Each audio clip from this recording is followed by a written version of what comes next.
ஓம் நற்பவி ஆறுமுகம் தரும் ஏறுமுகம். நம்ம இன்னைக்கு ஒரு திருப்புகழ் தான். முருகப்பெருமான் அருணகிரிநாதர் பெருமான் மூலமாக நமக்கு அருளியது. ஸோ அருணகிரிநாதர் பெருமானுக்கு கோடி கோடி நன்றிகளை சொல்லிக்கிடுவோம். நம்ம உண்மையிலே ரொம்ப பிளெஸ்ஸிங்ஸ் தான் சொல்ல முடியும். ஏன்னா அருணகிரிநாதர் பெருமான் நமக்காக அருளிய ஒவ்வொரு திருப்புகழையும் படிக்கக்கூடிய பாடக்கூடிய வாய்ப்பு நமக்கு கிடைச்சதுக்கு கடவுளுக்கு நம்ம நன்றி சொல்லணும். ஏன்னா எல்லோராலும் திருப்புகளை தொட முடியாது, பாட முடியாது, படிக்க முடியாது. நான் நிறைய டைம் ஃபீல் பண்ணியிருக்கேன். கொஞ்சம் நமக்கு நல்லா பாட தெரிஞ்சால் நல்லா இருக்குமே. நிறைய பேர் கோயிலில் பாடும்போதும் சரி, நிறைய யூடியூப் வீடியோஸ் பார்க்கும்போது இந்த திருப்புகளெல்லாம் அழகழகாக அப்படி பாடுவாங்க. அதெல்லாம் கேட்கும்போது உண்மையிலே ரொம்ப ஆசையாக இருக்கும். சரி நமக்கும் கொஞ்சம் பாட தெரிஞ்சால் நல்லா இருக்குமே அப்படின்னு. பரவாயில்ல, அதனால் ஒன்றும் இல்லை. பிழை இல்லாமல் திருப்புகளை படித்தாலே போதும். முருகப்பெருமான் நம் கூடவே வந்து நிற்பார். நம் கேட்ட வரங்களை நமக்கு தருவார். திருப்புகள் எப்போவுமே கேட்குறதுக்கு முன்னாடி நான் சொல்கிறதான், யாழ் மியூசிக்லேயோ இல்லை ஏதாவது பாடலாக இருக்கிறத நீங்கள் 2-3 தடவை கேளுங்க. அதுக்கப்புறமா நீங்கள் வந்து பாராயணம் பண்ண ஆரம்பிங்க.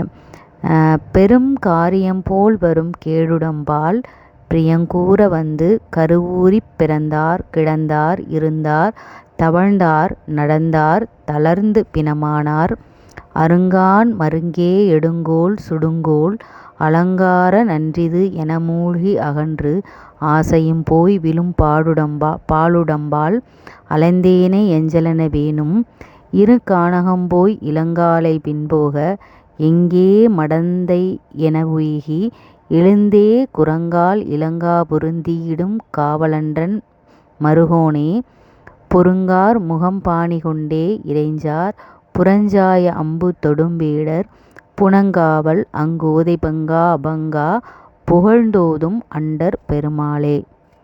ஃபஸ்ட் டைம் படிக்கும்போது கொஞ்சம் கஷ்டமாக இருக்கும். ஒரு 2-3 தடவை படிச்சிட்டிங்க அப்படின்னா ஈஸியாக நீங்கள் இது பண்ணலாம். இதனுடைய அர்த்தம் என்ன அப்படின்னா, இது ரொம்ப சிம்பிள் தான். அதாவது நான் இந்த உலகத்தில் ஏதோ சாதிக்க வந்தது போல் இந்த உடம்பு மேலே ஆசைப்பட்டு இந்த பூமியில் நான் கருவில் உருவாகி நான் பறக்கிறேன். அப்போ இந்த ஊர் உலகம் என்ன சொல்லும்? இந்த பிறந்தார், படுத்திருந்தார், இருந்தார், தவழ்ந்தார், நடந்தார், பின்னாடி தளர்ந்து பிணமாகவும் ஆயிட்டார். அந்த பிணம் எடுத்து நம்ம இறந்தோடனே என்ன சொல்லுவாங்க? நம்ம எவ்வளோ தான் என்ன தான் கோடி கோடியாக சொத்து வச்சுருந்தாலும், என்ன நம்ம பொருளோடையும் புகழோடையும் இருந்தாலும் கடைசியில் பிணம்தான் அப்படின்னு சொல்லுவாங்க. கடைசியில் என்ன சொல்லுவாங்க? அந்த பிணத்தை எடுத்து கொண்டு போய் சுடுங்க அப்படி இவன் சொல்லுவாங்க. ஸோ பிணத்திற்கு நன்றாக அலங்காரம் நன்றாய் அமைந்தது என்று சிலர் கூறுவாங்க.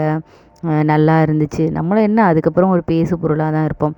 பிணம் எரிந்ததும் கடைசியில் நம்ம என்ன பண்ணுவாங்க? நம்மளுடைய சாம்பலை எடுத்து கொண்டு போய் நீரிலே போடுவாங்க, கங்கையில் கலக்குவாங்க. இப்படி இந்த ஆசையும் பாசத்தையும் மறந்து செல்ல விழுந்து பாழாகும் இந்த உடம்பு என்றைக்கும் மண்ணுக்கு தான், தீக்கு தான் இரையாக போகுது. இந்த உடம்பை நான் வந்து வைத்து மனம் கலங்கி இதை பெரும் சொத்தாக நினச்சி நான் மனம் கலங்கி அளந்து திரிந்த என்னை இனி அஞ்சாதே என்று கூறி நீ வர வேண்டும். முருகா, நீ என்னிடத்துல வர வேண்டும். இது வந்து நம்மளுடைய வாழ்கின்ற வாழ்க்கை வந்து நிலையில்லாதது.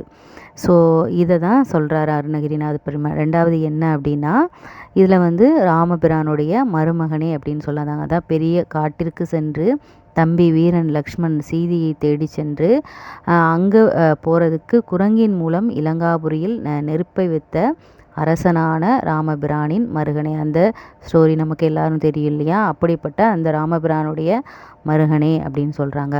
அதுக்கப்புறம் போர் செய்யும் வில்லை கையில் கொண்டவர்களாய் தம்மை மதிக்காதவர்களின் வீரம் அழியும்படி அம்பை செலுத்தவல்ல வேடர்களுடைய திணைப்புணத்தை காவல் செய்கின்ற அழகிய பெண் வள்ளியின் மணவாளனே. அதாவது வள்ளி பிராட்டிய பெருமையாக சொல்கிறாங்க. கடைசியாக குறை ஒன்றும் இல்லாதவனே. முருகப்பெருமாங்கிட்ட குறை ஏதாவது இருக்குமா? அப்படிப்பட்ட குறையே இல்லாத உன்னை புகழ்ந்து துதிக்கும் தேவர்களுடைய பெருமாளே. ஏன்னா தேவர்களுக்கு எத்தனையோ நன்மைகளை வந்து முருகப்பெருமான் செய்திருக்கிறார். அப்படிப்பட்ட தேவர்கள் புகழ்ந்து துதிக்கக்கூடிய பெருமாளே. வேலும் மயிலும் துணை. கண்டிப்பாக இந்த திருப்புகளை நீங்கள் பாடி பாராயணம் பண்ணுங்கள். எந்த திருப்புகளை நீங்கள் பாடுறதுக்கு முன்னாடியும் அர்த்தத்தை தெரிந்து கொண்டு 2-3 முறை நல்லா ரீட் பண்ணிவிட்டு அதுக்கப்புறமா பாராயணம் பண்ண ஆரம்பிங்க. முருகப்பெருமானுடைய ஆசீர்வாதம் அனைவருக்கும் கிடைக்கும். கண்டிப்பாக இந்த திருப்புகளை பாராயணம் பண்ணுற ஒவ்வொருவருக்கும் முருகப்பெருமான் உங்களுடைய வேண்டுதலை, உங்களுக்கு நல்ல வேலையை, பதவி உயர்வை, சம்பள உயர்வை கொடுப்பார். நம்பிக்கையோடு செய்யுங்கள். முருகப்பெருமானுடைய ஆசீர்வாதம் என்றுமே இருக்கும். ஓம் நற்பவி. இந்த வீடியோ கண்டிப்பாக உங்களுக்கு பிடிக்கும். லைக் பண்ணுங்கள். யாருக்கு தேவை இருக்கோ இந்த வீடியோ அவர்களுக்கு போய் சேரட்டும். ஓம் முருகா போற்றி. ஓம் நற்பவி.